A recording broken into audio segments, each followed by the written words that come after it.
Meditation is exercise for the brain. The brain is plastic and malleable. When neuroscientists say the brain is plastic, they mean the brain is dynamic, can modify itself, change and adapt both structure and function throughout life. With practice, we get better at training attention. It begins with right motivation. A disciplined mind is a gift we give ourselves. To quote the poet John Milton, the mind is its own place and in itself can make a heaven of hell or a hell of heaven. If you want to change your mind structurally, begin with right motivation.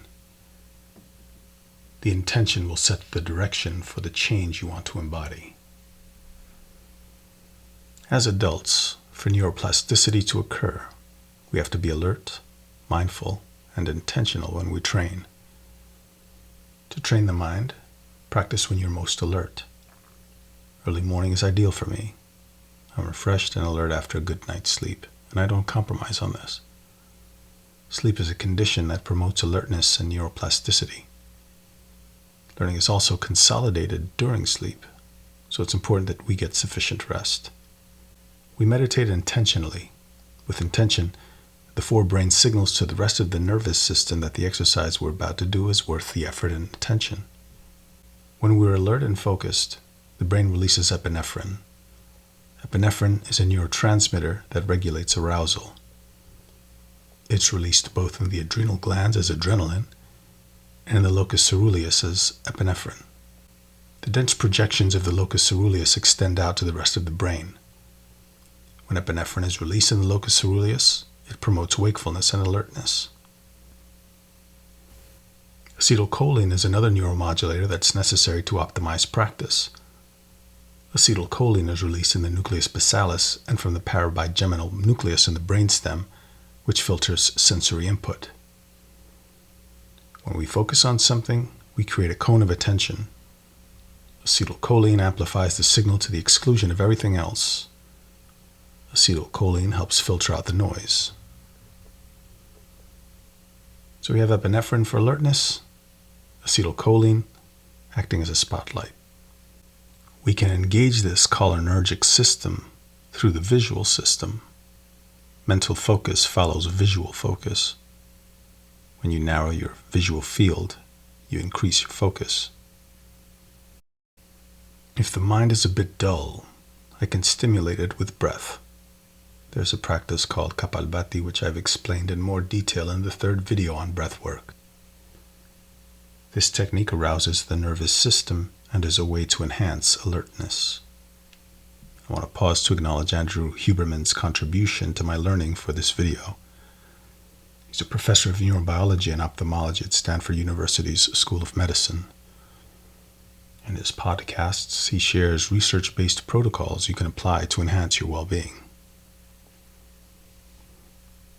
In many meditation traditions, practitioners practice with eyes open.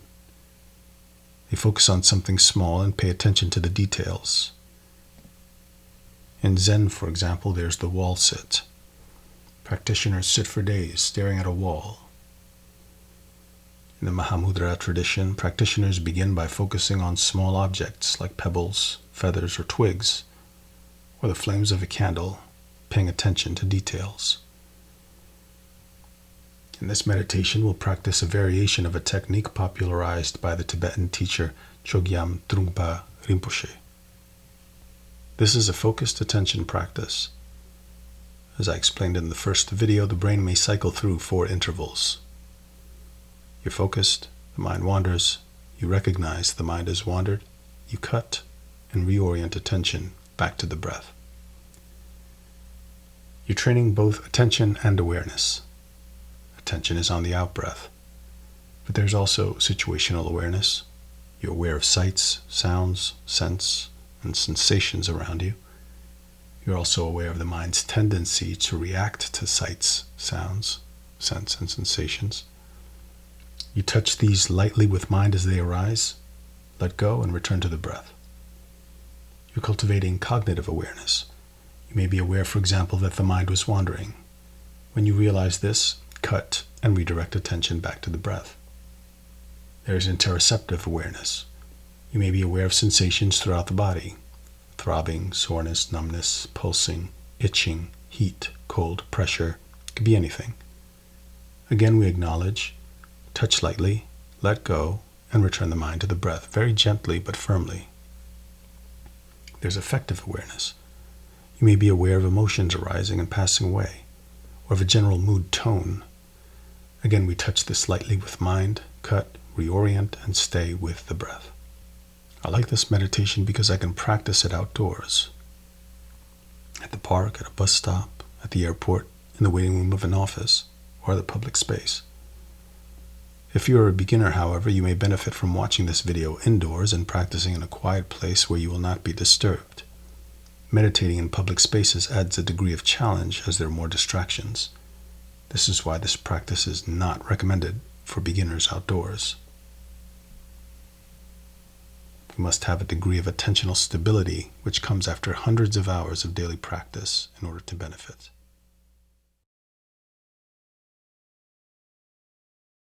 Begin with a comfortable but alert posture. Sit cross-legged or in a chair with feet planted on the floor. Hands are in the lap or on the knees. The back is straight. Head, neck, and spine are aligned. Shoulders are back, chest out, lowering the chin.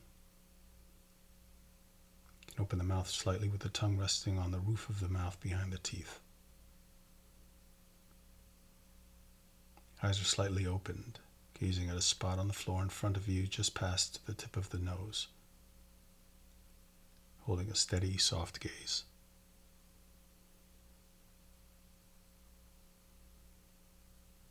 Narrow your focus of attention. This will aid in concentration.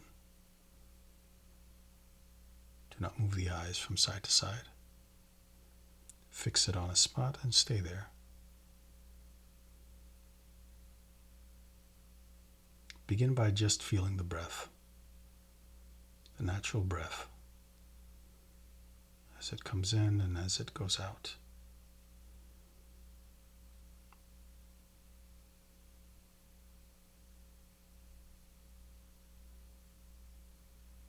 It might be shallow or deep, fast or slow. It doesn't matter.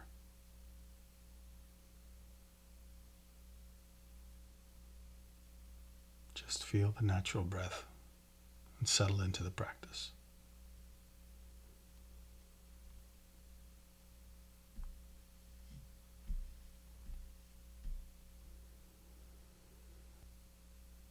Follow the breath very simply.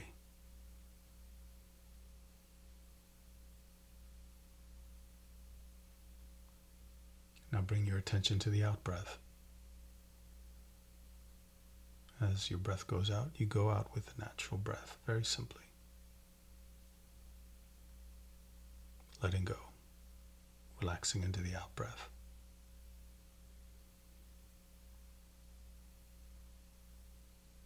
Attention is on the out-breath.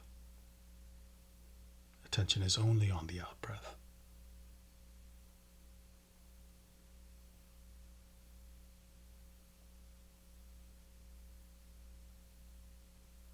Follow each breath out. Allow a feeling of dissolving to accompany each exhalation. There's no prescription for the in-breath. It simply comes in.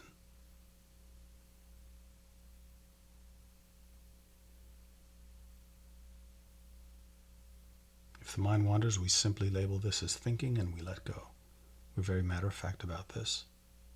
It's natural for the mind to wander. Keep returning to the out-breath.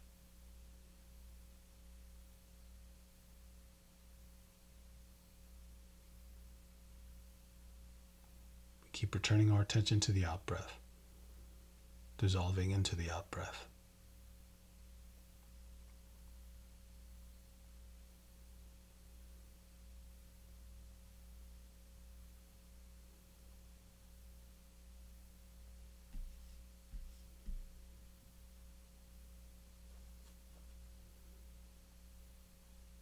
If the mind wanders once or once every few seconds, we remain aware. We maintain our equanimity. The mind has wandered, so what? Very matter-of-factly, we return our attention to the out-breath. Single-pointed attention on the out-breath.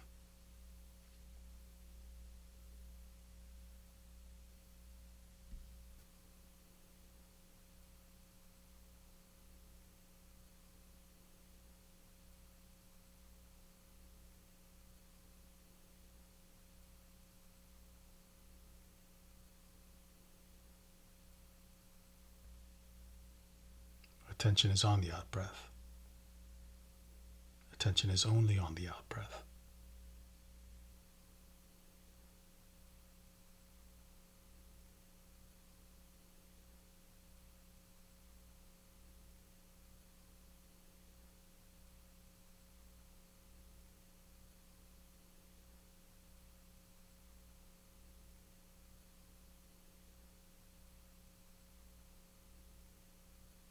If the mind wanders, we simply label this as thinking and we let go. We keep returning our attention to the out-breath, dissolving into the out-breath.